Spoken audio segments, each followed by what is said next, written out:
Hey guys, have you ever imagined a volunteer trip, a mission meant for doing good, turning into an absolute nightmare? Imagine 6 university students arriving in a remote village, but instead of finding locals who need their help, they find a supernatural entity hungry for a ritual sacrifice. Tonight, we're diving deep into one of Indonesia's most phenomenal horror stories, the mystery of KKN di Desa Penari, or KKN in the Dancing Village. This isn't just about a story that gives you chills. It's about the mystery behind the mystery, a tale that claims to be a true story, carefully hidden behind the movie screen.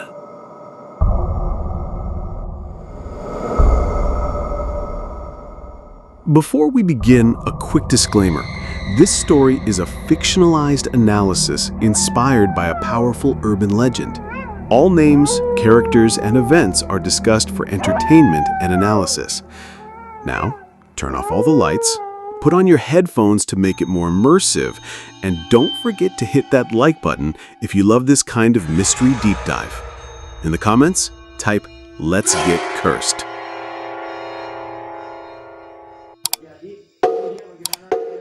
Imagine this. A car cuts through the fog, navigating the rugged roads of rural East Java.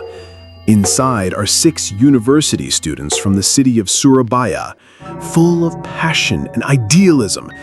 Their names are Nir, Widya, Ayu, Bima, Anton, and Wahyu. Their destination?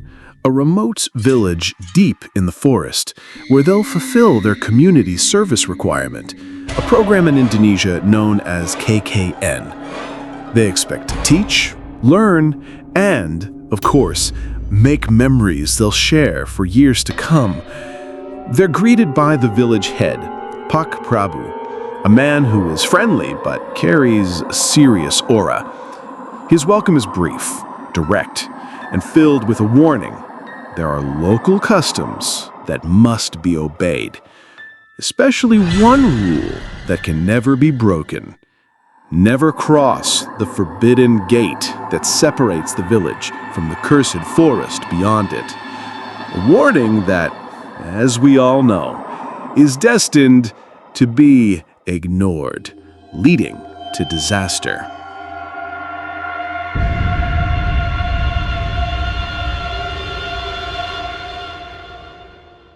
Hearing a rule like that, we'd all have the same reaction, right? It's like when our parents told us, don't stay out past 10 p.m., but we did it anyway. Or when a professor warns, never plagiarize, but we still mess around with ChatGPT. These 6 students, with their city kid mentality, likely dismissed the rule as a local myth or a simple bedtime story. They arrived with the belief that modern logic and reason could explain everything, including ancient rituals and taboos. This attitude, combined with Bima and Ayu's blatant disrespect and rule-breaking, would become the seed of the catastrophe to come.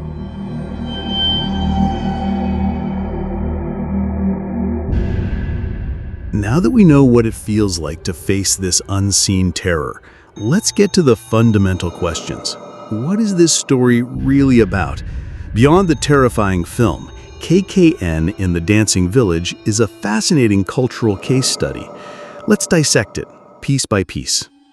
The mystery of KKN in the Dancing Village started as a Twitter thread posted in 2019 by the anonymous account Simple Man. The story immediately went viral, capturing the nation's attention. It was so popular that a major studio, MD Pictures, acquired the rights to turn it into a film. But its journey to the big screen wasn't smooth. The film's release was delayed twice due to the COVID-19 pandemic, but these delays only created massive anticipation. When it finally hit theaters in April 2022, the film exploded, drawing over 7 million viewers in less than a month. It was a phenomenon, proving a story's power comes not just from its content, but from its interaction with social media dynamics and public expectation. One of the most debated elements is the true story claim. In an interview, a tour guide from a location believed to be the real village confirmed that the story originated from a KKN program in 2008 involving 6 students. But his version is starkly different from the film. According to him, a pair of students strayed from the main group and met some villagers. They were given a gift to take home, which turned out to be a still bleeding monkey's head. The male student fainted and died a few days later, while the female student passed away a month after that. This difference between the alleged real version and the film is key to understanding how a modern horror myth is constructed. The film version is an enriched narrative, adding the central character of Badarawuhi and weaving events into a more dramatic and symbolic plot. In other words, the film isn't just documenting, it's reconstructing a horror myth to create a more powerful cinematic experience.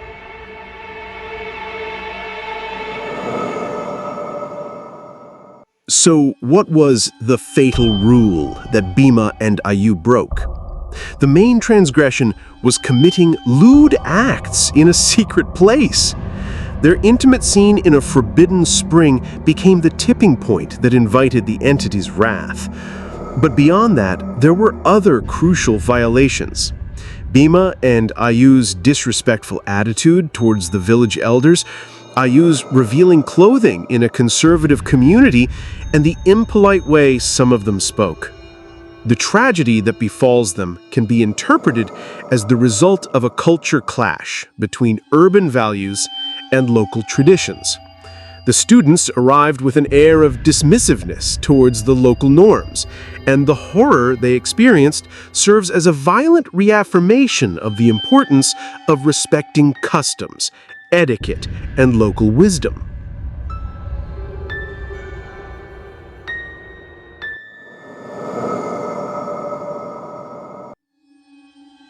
At the center of all the horror is Badarawuhi, a shape-shifting dancer spirit with the lower body of a serpent. In Javanese mythology, the serpent, or naga, holds complex and powerful symbolism. They are often seen as guardians of the underworld or other realms, but they can also represent temptation, greed, and curses. Badarawuhi is the manifestation of this duality. According to the film's lore, she is a cursed entity banished from the mystical southern sea. Her obsession with finding a dawu, a cursed dancer slave doomed to dance for eternity, is a manifestation of her insatiable lust and power. She isn't just a monster, she is an entity that represents a blend of beauty, cruelty, and an ancient tradition that must be upheld no matter the cost.